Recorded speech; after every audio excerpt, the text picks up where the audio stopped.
Hello guys, welcome back to my channel. ಹೇಗಿದ್ದೀರಾ ನೀವೆಲ್ಲ? Hope ನೀವೆಲ್ಲ ಚೆನ್ನಾಗಿದ್ದೀರಾ ಅಂತ ಅಂದ್ಕೊಂಡಿದ್ದೀನಿ. ಬನ್ನಿ ಇವತ್ತಿನ ವ್ಲಾಗ್ನ ಸ್ಟಾರ್ಟ್ ಮಾಡ್ತಾ ಇದ್ದೀನಿ.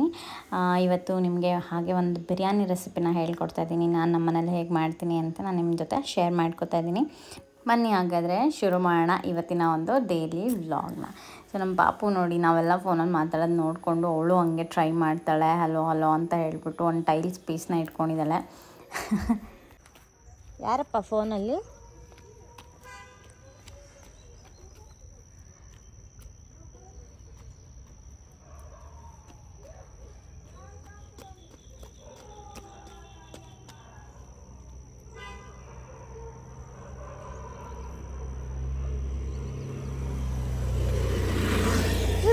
ಅಬ್ಬಾ,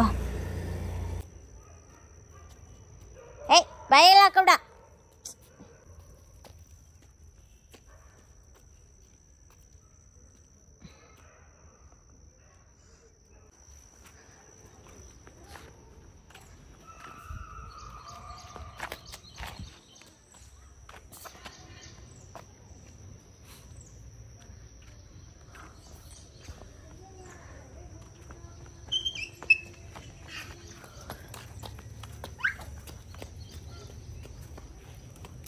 ಬಿರಿಯಾನಿ ಮಾಡೋದಕ್ಕೆ ಟೊಮೆಟೊ, ಮೆಣಸಿನ್ಕಾಯಿ, ಈರುಳ್ಳಿ, ಬೆಳ್ಳುಳ್ಳಿ, ಪುದೀನ ಸೊಪ್ಪು, ಕೊತ್ತಂಬರಿ ಸೊಪ್ಪು ಒಂದು ಪ್ಲೇಟಲ್ಲಿ ಇಟ್ಕೊಳ್ಳಿ. ಸೊ ಇದೆಲ್ಲ ಎರಡೆರಡು ಕ್ವಾಂಟಿಟಿ ತೊಗೊಂಡಿರೋದು. ಮೆಣಸಿನ್ಕಾಯಿ ಒಂದು 20 ತೊಗೊಳ್ಳಿ ಸಾಕು. ಮತ್ತು ಇನ್ನೊಂದು ಸ್ವಲ್ಪ ಕಾಯಿ ಬೇಕಾಗುತ್ತೆ, ಒಂದು ಸ್ವಲ್ಪ ಜಾಸ್ತಿ ಬೇಕಂತಂದರೆ. ಮತ್ತು ನೆಕ್ಸ್ಟು ಇನ್ನೊಂದು ಪ್ಲೇಟಲ್ಲಿ ಕಲ್ಲು ಹೂವು ಮತ್ತು ಚಕ್ಕೆ, ಲವಂಗ, ಪಲಾವ್ ಎಲೆ, ಅದಾದಮೇಲೆ ಮರಾಠಿ ಮೊಗ್ಗು, ಆಮೇಲೆ ಒಂದು ಎರಡು ಏಲಕ್ಕಿ, ಮತ್ತು ಒಂದು ಸ್ವಲ್ಪ ಏನು ಹೇಳ್ತಾರೆ ಅದಕ್ಕೆ, ಕಸ್ತೂರಿ ಮೇಥಿ. ಓಕೆನಾ? ಅದನ್ನು ಒಂಚೂರು ಇಟ್ಕೊಂಡ್ರೆ ನಾನು ಇವಾಗ ಎಲ್ಲದನ್ನು ಹುರ್ಕೋತೀನಿ. ಫಸ್ಟಿಗೆ ಮಸಾಲೆಗೆ ಏನೇನು ಬೇಕೋ ಅದನ್ನೆಲ್ಲ ಹುರ್ಕೋತೀನಿ. ಮೆಣಸಿನ್ಕಾಯಿ, ಈರುಳ್ಳಿ ಅದೆಲ್ಲ ತೊಗೊಂಡಿದ್ವಲ್ಲ ಅದನ್ನೆಲ್ಲ ನಾನು ಫಸ್ಟಿಗೆ ಹುರ್ಕೋತೀನಿ. ಹುರ್ಕೊಂಡಾದ್ಮೇಲೆ ಅದನ್ನು ತಣ್ಣಗಾಗೋದಕ್ಕೆ ಬಿಟ್ಬಿಟ್ಟು ಅದಾದಮೇಲೆ ಅದನ್ನು ಮಿಕ್ಸಿ ಮಾಡಿಕೊಂಡು ಆಮೇಲೆ ಡೈರೆಕ್ಟಾಗಿ ಚಿಕನ್ನಿಗೆ ಹಾಕ್ಬಿಟ್ಟು, ಯಾವಾಗಲೂ ಅಷ್ಟೇ ಬಿರಿಯಾನಿ ಮಾಡುವಾಗ ಫಸ್ಟು ಚಿಕನ್ ಒಂದು ವಿಷಲ್ ಬೇಯಿಸ್ಕೋಬೇಕು. ಮಸಾಲೆ ಮತ್ತು ಉಪ್ಪು ಅದೆಲ್ಲ ಚೆನ್ನಾಗಿ ಹಿಡಿಬೇಕು ಅಂತ ಹೇಳಿದ್ರೆ ಫಸ್ಟ್ ಒಂದು ವಿಷಲ್ ಅದು ಮಸಾಲೆ ಜೊತೆ ಇದನ್ನೆಲ್ಲ ರುಬ್ಕೊಂಡಾದಮೇಲೆ ಒಂದು ವಿಷಲ್ ಹೊಡ್ಸ್ಕೊಂಡು ಆದಮೇಲೆ ನಾವು ಅಕ್ಕಿನ ಹಾಕಿಬಿಟ್ಟು ಮಾಡಬೇಕು. ಆವಾಗ ಇನ್ನು ಚೆನ್ನಾಗಿ ಅದು ಸಾಫ್ಟಾಗಿ ಬೆಂದಿರುತ್ತೆ. ಅದಾದಮೇಲೆ ಎಲ್ಲ ಉಪ್ಪು ಖಾರ ಚೆನ್ನಾಗಿ ಹಿಡ್ದಿರುತ್ತೆ. ನೀವು ಒಂದೇ ಸರಿ ರೈಸ್ ಜೊತೆಗೆಲ್ಲ ಹಾಕಿಬಿಟ್ರೆ ಅದು ಅಷ್ಟೊಂದು ಚೆನ್ನಾಗಿ ಉಪ್ಪು ಖಾರ ಹಿಡ್ದಿರಲ್ಲ. ಒಂಥರ ತುಂಬ ಸಪ್ಪೆ ಅನಿಸುತ್ತೆ. ರೈಸಿಗೆ ಚೆನ್ನಾಗಿ ಹಿಡ್ದಿರುತ್ತೆ, ಬಟ್ ನೀವು ಚಿಕನ್ನ ಟೇಸ್ಟ್ ಮಾಡಿದಾಗ ಬಿರಿಯಾನಿ ಜೊತೆ ಒಂದು ಸ್ವಲ್ಪ ಸಪ್ಪೆ ಥರ ಆಗಿಬಿಟ್ಟಿರುತ್ತೆ.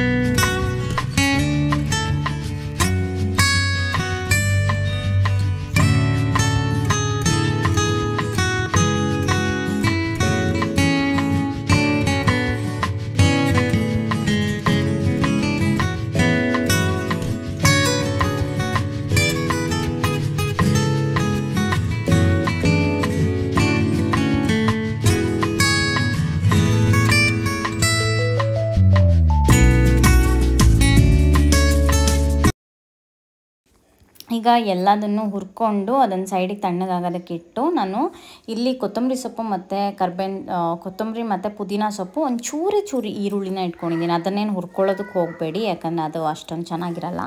ಹುರಿಬಾರ್ದು ಅದನ್ನು. ನೀವೇನಿದ್ರು ಟೊಮ್ಯಾಟೊ, ಈರುಳ್ಳಿ ಮತ್ತು ಬೆಳ್ಳುಳ್ಳಿ, ಮೆಣಸಿನ್ಕಾಯಿ ಇಷ್ಟನ್ನು ಮಾತ್ರ ಹುರ್ಕೋಬೇಕಾಗತ್ತೆ ಅಷ್ಟೇ.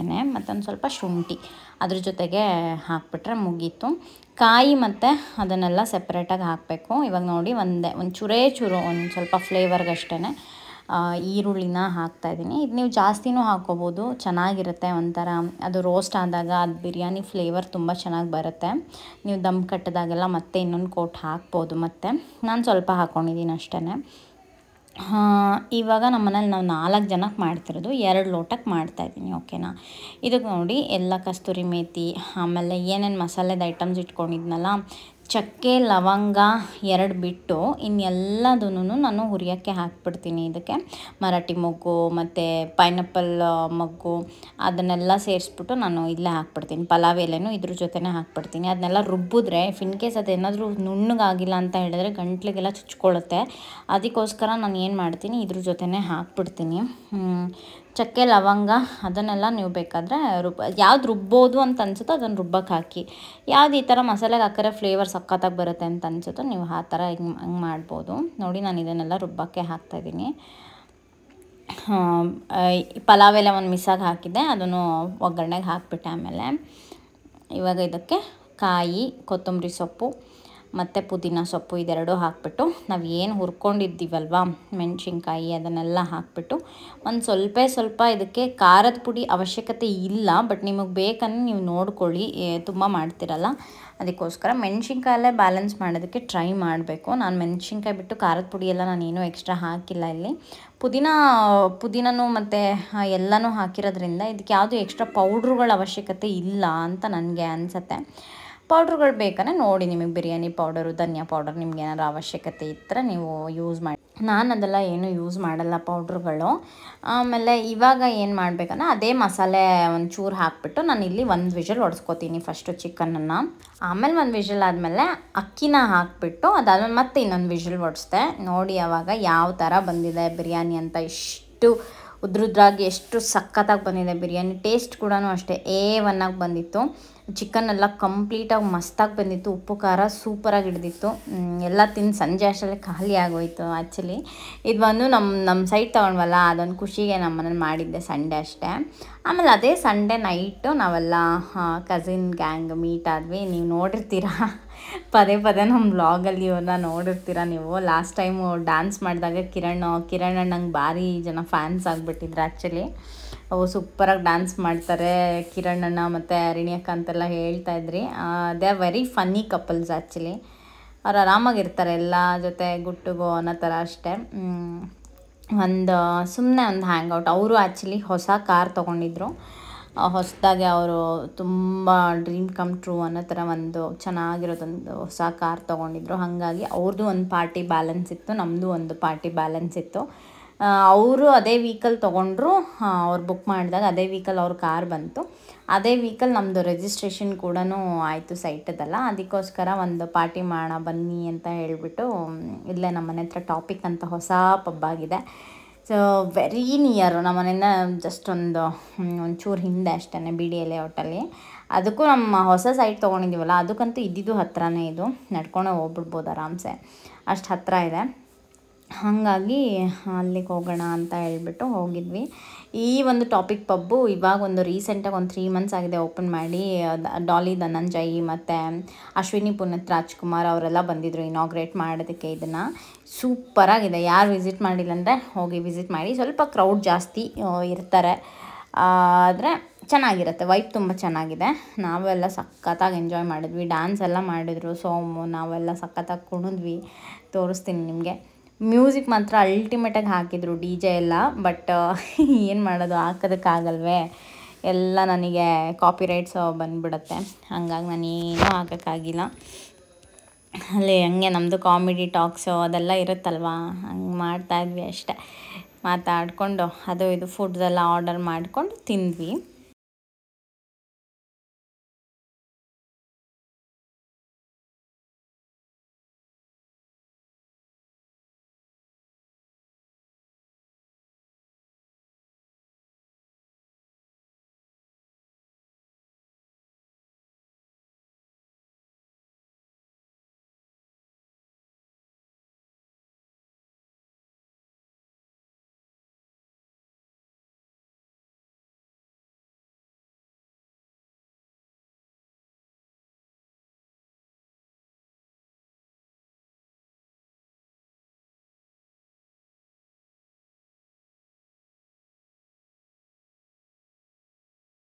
ಖುಷಿ ಯಾವುದಾದ್ರೂ ಒಂದು ಒಳ್ಳೆ ಕೆಲಸಗಳು ಆದಾಗ ಒಂದು ಸಿಂಪಲ್ ಪಾರ್ಟಿ, ಒಂದು ಸೂಪರಾಗಿರೋ ಅಂಥ ಒಂದು ಪಾರ್ಟಿ, ಒಂದು ಫ್ರೆಂಡ್ಸ್ ಜೊತೆ ಅಥವಾ ಒಂದು ಒಳ್ಳೆ ಕಸಿನ್ಸ್ ಗ್ಯಾಂಗ್ ಜೊತೆ ಒಂದು ಒಳ್ಳೆ ಸೆಲೆಬ್ರೇಷನ್ ಇದ್ದಾಗ ಇಟ್ ಫೀಲ್ಸ್ ಸೋ ರಿಲ್ಯಾಕ್ಸಿಂಗ್ ಅಂತ ಅನಿಸುತ್ತೆ.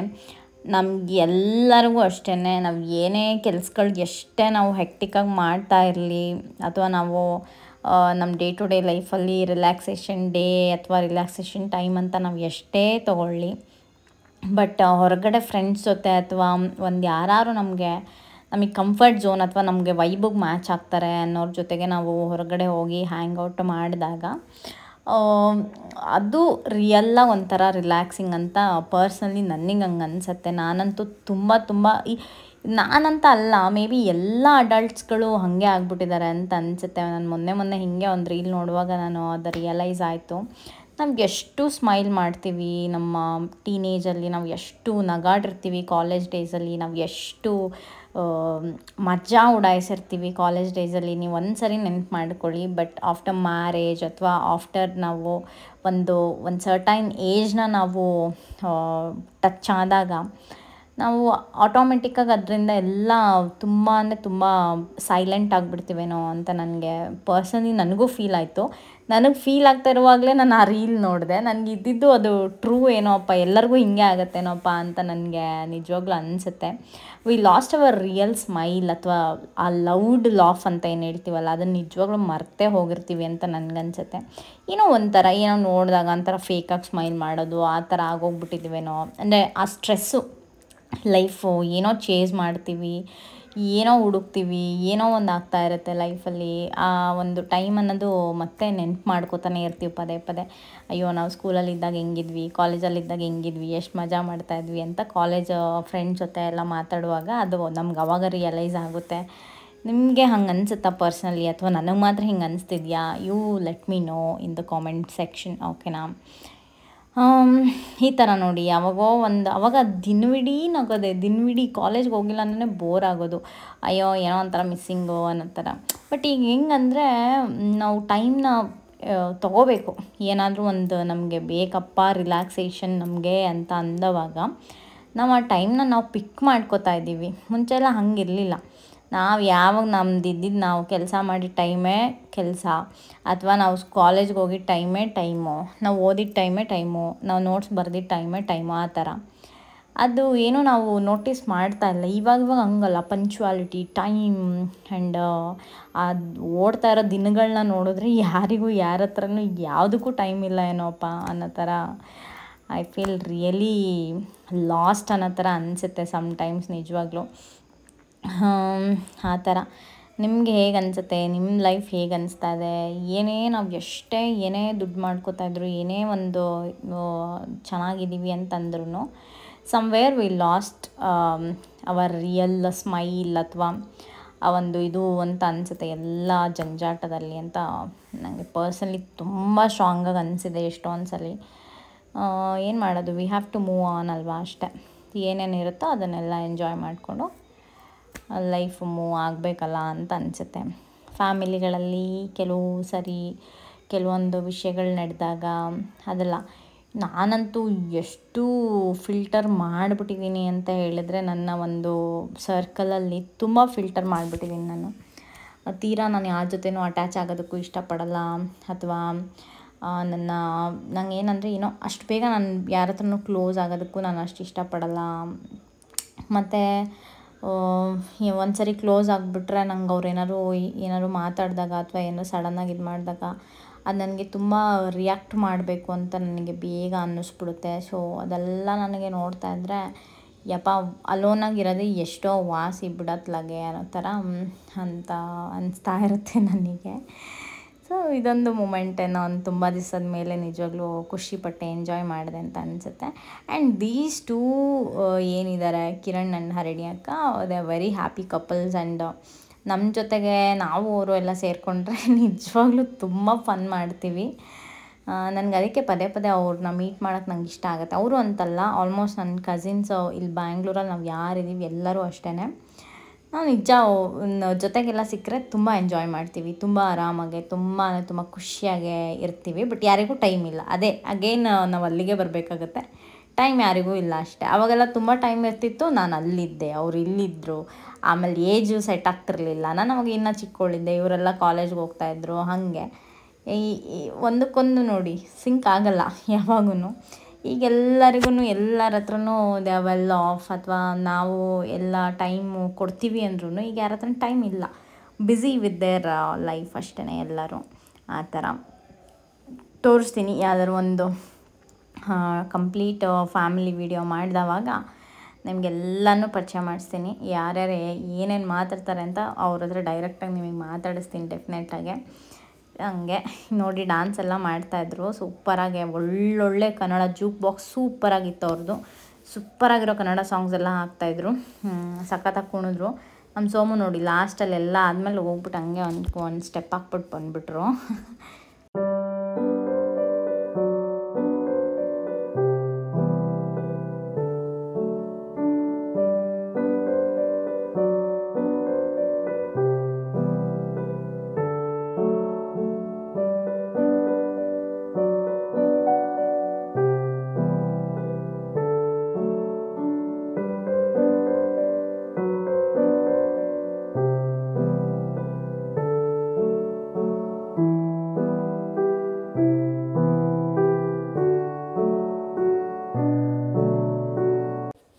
ಫೈನಲಿ ಮುಗೀತು. ನಾವು ಹೋಗಿದ್ದು 9 ಗಂಟೆಗೆ, ನಾವು ಅಲ್ಲಿಂದ ಬರೋ ಅಷ್ಟರಲ್ಲಿ ಆಲ್ಮೋಸ್ಟ್ 12:30 ಆಗೋಗ್ಬಿಟ್ಟಿತ್ತು ಟೈಮು.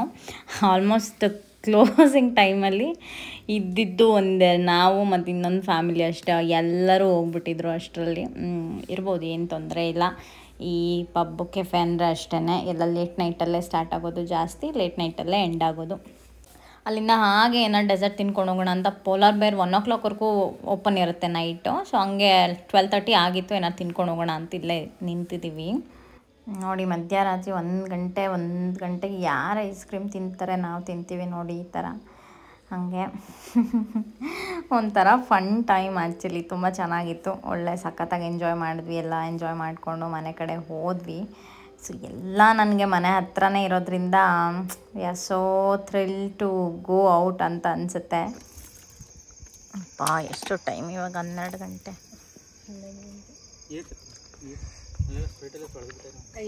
ಕೈ ಅಂಟ ಆಗ್ತಿತ್ತು ಮಲ. ನಾನು ಅನ್ಕೊಂತಿದ್ದೆ ಇವಾಗ ಡ್ರೈವ್ ಮಾಡೋಕ್ಕಾಗುತ್ತೆ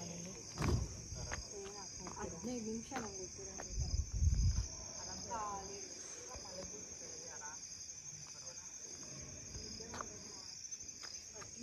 ತಿರ್ಗಾ ಬೆಳಗ್ಗೆ ಕರ್ಕೊಂಡು ಹೋಗ್ಬೇಕಲ್ಲ ಮೇಡಮ್.